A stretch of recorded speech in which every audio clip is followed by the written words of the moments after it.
দেউতাৰ টকা পইচা সম্পত্তি সেই উইল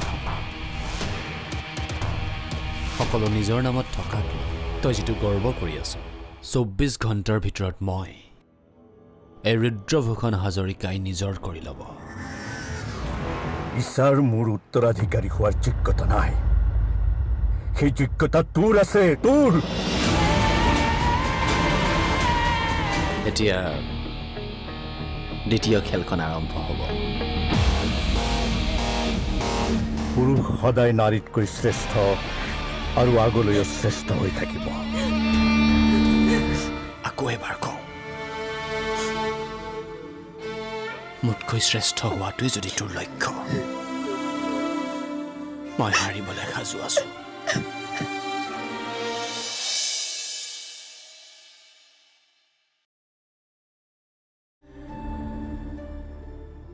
হিংসাই কাকো সুখ দিব নোৱাৰে সুখ আহে প্ৰেমৰ পৰা তোৰ অন্তৰখন যিমানেই বিশাল হ'ব সিমানেই তই সুখী হবি ছোৱালী হৈ জন্ম হোৱাটো মোৰ ভুল নেকি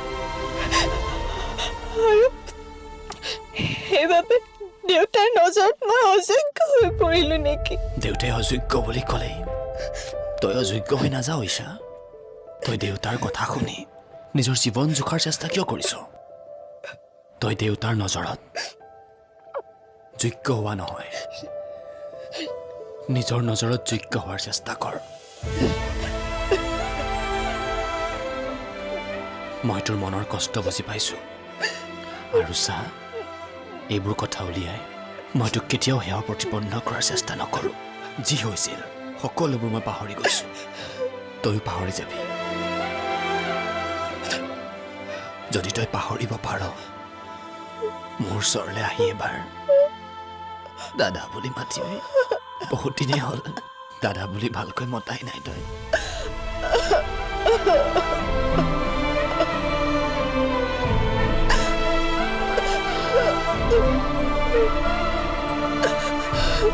স্যাৰ সঁচাকৈ বৰষা গুৰু ছোৱালী নেকি তোমাক ইয়াতকৈ বেছি প্ৰমাণ লাগে নেকি নহবওতো পাৰে তোমাৰ মতেদি কিমান পাৰ্চেণ্ট চান্স আছে 50-50 50% চান্সতো আমি ৰিস্ক ল'বই লাগিব গুৰুক সন্মুখলৈ অনাৰ এয়া একমাত্ৰ উপায় তাৰমানে আপুনি ৰুদ্ৰক কথাবোৰ জনাব জনাম কিন্তু ডাইৰেক্টলি নহয় ইনডাইৰেক্টলি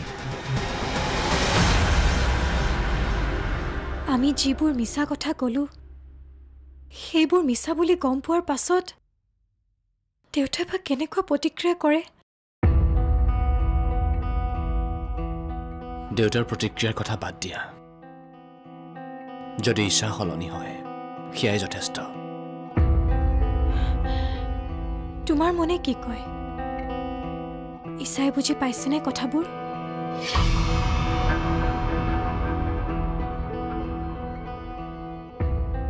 তাইতো ৰুদ্ৰৰে ভনীয়েক ইমান সহজে জেদ ক'ত এৰিব অলপ সময় লাগিব এতিয়া কান্দি আছে তাই যিমানেই কান্দিব সিমানেই দুৰ্বল হ'ব আৰু যিমানেই দুৰ্বল হ'ব সিমানেই সঁচা মিছা বুজি পাব শক্তি বাঢ়িব হাঁহিলা কিয় সেইবোৰ আগতে কৈ পোৱা নাছিলো যে সেইকাৰণে হাঁহি উঠিছে এয়াইতো হ'ব তুমি কি ক'ব বিচাৰিছা মই ভালদৰে বুজি পাইছো ৰুদ্ৰৰ ষ্টাইল মই শিকি আছো গুড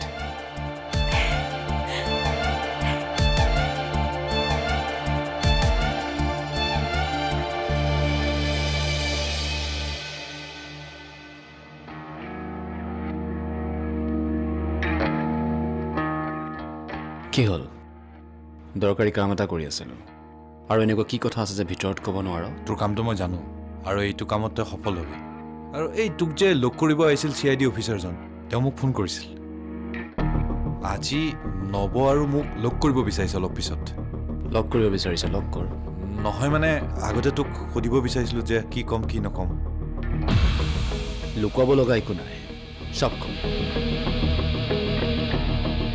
ধনঞ্জয় ৰাজগুৰু সিহঁতে ধৰিব পাৰে নোৱাৰে আমাৰ কি আহে যায়। মোৰ মনে কৈছে তই কথাবোৰ যিমান সহজভাৱে লৈছ সিমান সহজ নহয়। ধনঞ্জয় ৰাজগুৰুৱে নিশ্চয় এদিন আমাৰ জীৱনত খেলি মেলি লগাব।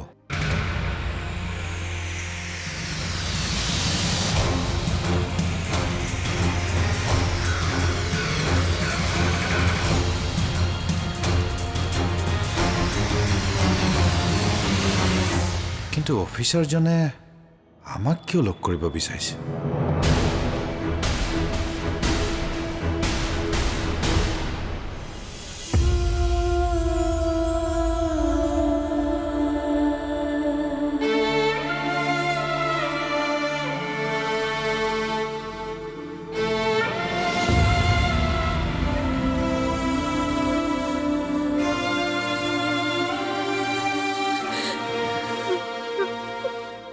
ঈশা কি হ'ল কান্দিছ কিয়? মোৰ ভুল হৈ গ'ল মা, বহুত ডাঙৰ ভুল কৰি পেলালো মই। কি কৰিছ?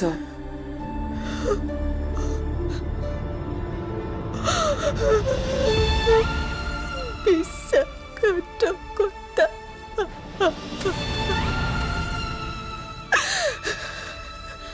দেউতাৰ কথা মতে মই আটাইৰ লগত বিশ্বাসঘাতকতা কৰিলো। দাদাৰ পৰা মই মনে মনে ব্যৱসায়ৰ ব্লু প্ৰিণ্টছৰ কৰিছিলো। মই তোমাৰ নজৰত মই মোক সেয়া প্ৰতিপন্ন কৰিবলৈ চেষ্টা কৰিছিলো। তোমালোকৰ মাজত কাজিয়াৰ সৃষ্টি কৰিছিলো।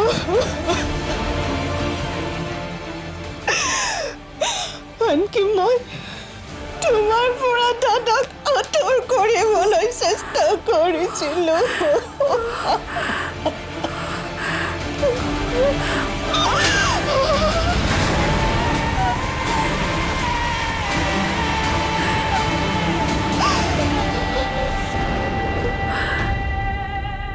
মাৰা আৰু মাৰা মোক, মাৰা মাৰা মাৰা। মই শাস্তিৰ যোগ্য, মাত দিয়া মোক শাস্তি দিয়া। মোক লগ কৰিবৰ কাৰণেও তোমালোকে ৰুদ্ৰৰ পাৰ্মিশ্যন ল'ব লাগে নেকি? তই ঠিক কথা কৈছ। এখেতে অকল সময় নহয় চৰকাৰী টকা অপব্যয় কৰি আছে আমাৰ পিছত মানুহ লগাই। মোৰ কাম তোমালোকে মোক শিকাব নালাগে। আপুনিতো গুৰুকহে বিচাৰি ফুৰিছে, আমাৰ লগত কি কৰি আছে? ধনঞ্জয় ৰাজগুৰু আমাৰ বাবেও এটি ৰহস্য। আৰু তেওঁৰ একো কাম বন নাই নেকি হা? ৰুদ্ৰৰ পিছত লাগি আছে যে। সেই ৰহস্যৰ সম্ভেদে আচলতে দিব আহিছোঁ।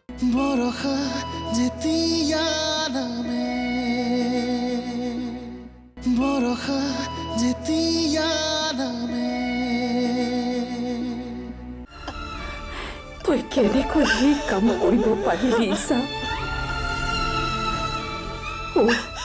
মই পাহৰি গৈছিলো তোৰ গাত কেৱল মোৰেই তেজ নাই, বিশ্বভূষণ হাজৰিকাৰ তেজো আছে। অ মা, মোক ক্ষমা কৰি দিয়া। কিছু সময় বাবে মই দেউতাই পেলোৱা জালত ফচি গৈছিল, কিন্তু মই এতিয়া নিজৰ ভুলৰ উপলব্ধি কৰিছো। নালাগে মোক টকা পইচা মৰ্যাদা, একো নালাগে মোক। মাতো তোমালোকৰ মৰম লাগে। মা প্লিজ মোক ক্ষমা কৰি দিয়া। মা প্লিজ মোক ক্ষমা কৰি দিয়া মা। ক্ষমাটো মোক নহয়, ৰুদ্ৰ আৰু বৰষাক খুজিব লাগিব। যদি সিহঁতে তোক ক্ষমা কৰি দিয়ে ময়ো ক্ষমা কৰি দিম। আৰু যদি সিহঁতে তোক শাস্তি দিব বিচাৰে তেনেহ'লে সেই শাস্তি তই ভুগিবই লাগিব।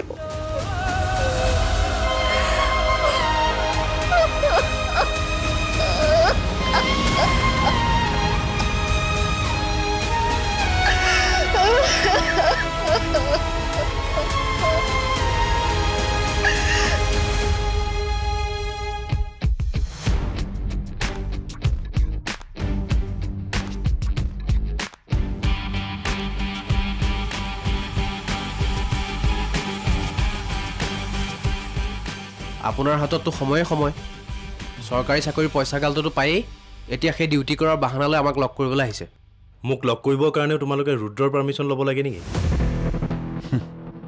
তই ঠিক কথা কৈছ এখেতে অকল সময় নহয় চৰকাৰী টকা অপব্যয় কৰি আছে আমাৰ পিছত মানুহ লগাই মোৰ কাম তোমালোকে মোক শিকাব নালাগে আপুনিতো গুৰুকহে বিচাৰি ফুৰিছে আমাৰ লগত কি কৰি আছে ধনঞ্জয় ৰাজগুৰু আমাৰ বাবেও এটি ৰহস্য আৰু তেওঁৰ একো কাম বন নাই নেকি হা ৰুদ্ৰৰ পিছত লাগি আছে যে সেই ৰহস্যৰ সম্ভেদে আচলতে দিব আহিছোঁ বৰষা অমৰ চৌধুৰী ছোৱালী নহয় তাইক এখন অনাথ আশ্ৰমৰ পৰা এডপ্ট কৰা হৈছিল ধনঞ্জয় ৰাজগুৰু আজি 15 বছৰ ধৰি অসমত নাই এদিন হঠাৎ আহি ওলাল আৰু আহি পালে কি ৰুদ্ৰ আৰু বৰষাৰ বিয়া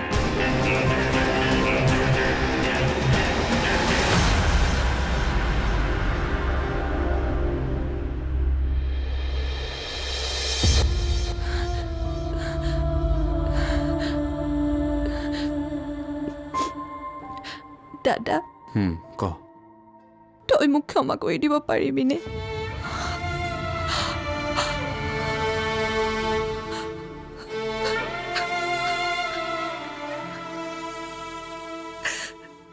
তই এনেকৈ কন্দা কটা কিয় কৰি আছ সৰু ছোৱালী নেকি তই দুখ লাগিছে কাৰণেহে কান্দিছো কিবা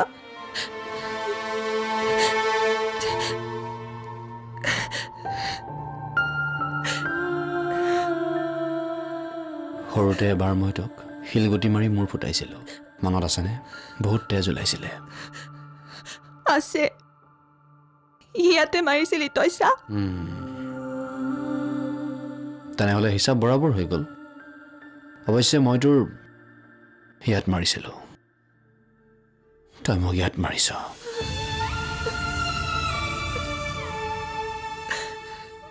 বাহ মোৰ বাচ্চাটোৱে কান্দি আছে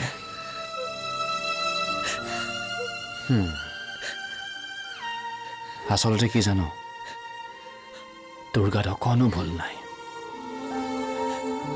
ভুলটো মোৰ ককাই হিচাপে মই অযোগ্য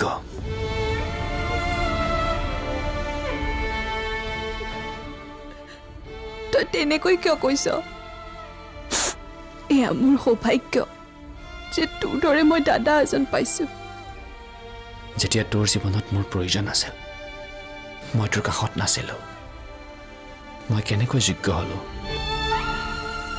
সেই ক্ৰোধ তোৰ মাজত সদায় থাকি গ'ল কাৰণ তই আশা কৰিছিলি মোৰ পৰা তোৰ বিপদত মই সদায় থাকিম বুলি আৰু দেউতাই মোৰ বিৰুদ্ধে তোৰে ক্ৰোধৰ ব্যৱহাৰ কৰিলে ইয়াৰ পৰা মই এটা কথা শিকিলোঁ আমি নিজে যেনেকৈ পাৰফেক্ট নহয় আৰু আমাৰ আপোনবোৰো পাৰফেক্ট নহয় কিন্তু আমি আমাৰ আপোনবোৰৰ বিৰুদ্ধে কেতিয়াও মনত ক্ৰোধ বান্ধি ৰাখিব নালাগে নহ'লে এই ক্ৰোধৰ ব্যৱহাৰ অইনে কৰিব এতিয়া কথাটো গৈ তোমালোকে ৰুদ্ৰক ক'বা ৰুদ্ৰই বৰষাক ক'ব তাৰপিছত এখন ডাঙৰ হুলস্থুল হ'ব আৰু সেই হুলস্থুল হোৱাৰ পিছত বাঘ জংঘলৰ পৰা ওলাব আৰু তেতিয়াই মই স্বীকাৰ কৰিম কাৰণ মই বাঘৰ চিকাৰী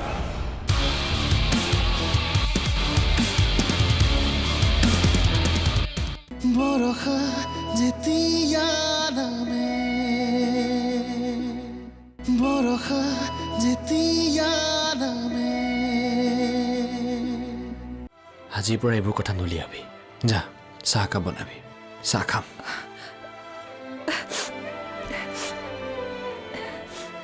হ'ব দে তোক মই চাহ বনাই খুৱাম কিন্তু তয়ো মোক পিজ্জা আনি খুৱাব লাগিব হ'ব দে খুৱাম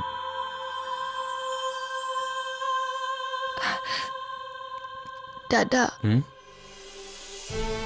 তই মোক সঁচাকৈ ক্ষমা কৰিছনে অপৰাধ তই মোৰ লগত কৰা নাই নহয় মই ক'ৰ পৰা ক্ষমা কৰিম যদি ক্ষমা বিচাৰিবই খুজিছ মা আৰু বৰষাৰ ওচৰত গৈ খোজগে যা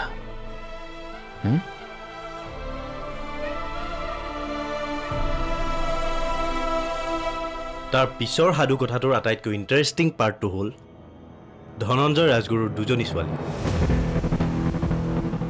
আৰু সেই কথা আন কোনেও নাজানে আপুনি কি ক'ব বিচাৰিছে ধনঞ্জয় ৰাজগুৰুৰ পৰিচয়বিহীন দুজনী ছোৱালী 15 বছৰ পাছত আহি কন্যাদান কৰা আৰু বৰষাক অনাথ আশ্ৰমৰ পৰা এডপ্ট কৰা। ইয়াৰ পৰা এটা কথাই স্পষ্ট হৈ আছে যে বৰষা ধনঞ্জয় ৰাজগুৰুৰ ছোৱালী।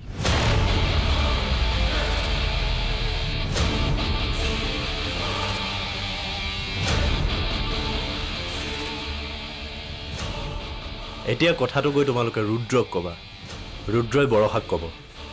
তাৰপিছত এখন ডাঙৰ হুলস্থুল হ'ব আৰু সেই হুলস্থুল হোৱাৰ পিছত বাঘ জংঘলৰ পৰা ওলাব আৰু তেতিয়াই মই স্বীকাৰ কৰিম, কাৰণ মই বাঘৰ চিকাৰী।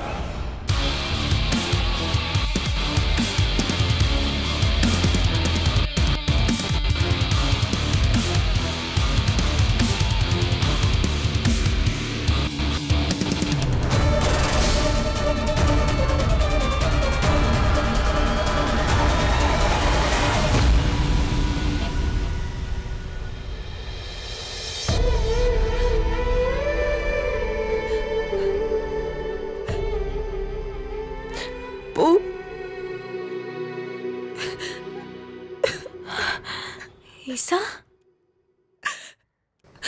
মোক ক্ষমা কৰি দিয়া বৌ। তোমাৰ আৰু দাদাৰ লগত মই বহুত অন্যায় কৰিছোঁ। মোক ক্ষমা কৰি দিয়া। নাকান্দিবাচোন ঈশা। তুমি যে ভুলবোৰ বুজি পাইছা সেয়াই আমাৰ বাবে যথেষ্ট। আৰু মোৰ ওচৰত ক্ষমা খুজিলে কি হ'ব? মইতো দুদিনীয়া মানুহ। দুদিনমানহে হৈছে মোৰ এইখন ঘৰত অহাৰ। তোমাৰ কামত আটাইতকৈ বেছি তোমাৰ দাদাই কষ্ট পাইছে। তুমি তোমাৰ দাদাৰ ওচৰলৈ যোৱা। কৈছিলোঁ, দাদাই কৈছে তইতো মোৰ নিজা ভণ্টি, তোক মই কেনেকৈ বেয়া পাব পাৰোঁ? তই যদি ক্ষমা বিচাৰিব খুজিছই বৰষাক খোজ।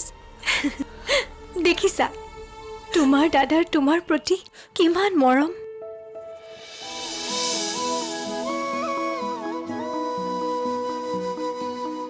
এপাহি আলসুৱা উশাহৰে ফুলে ডাৱৰৰে তুলিকাৰে ছবি আঁকি ফুৰে মৰুভূমি উজলোৱা বালি চন্দাৰে ৰুণে চিকিমিকি তৰা বলি দুচকুতে ৰুৱে বৰষা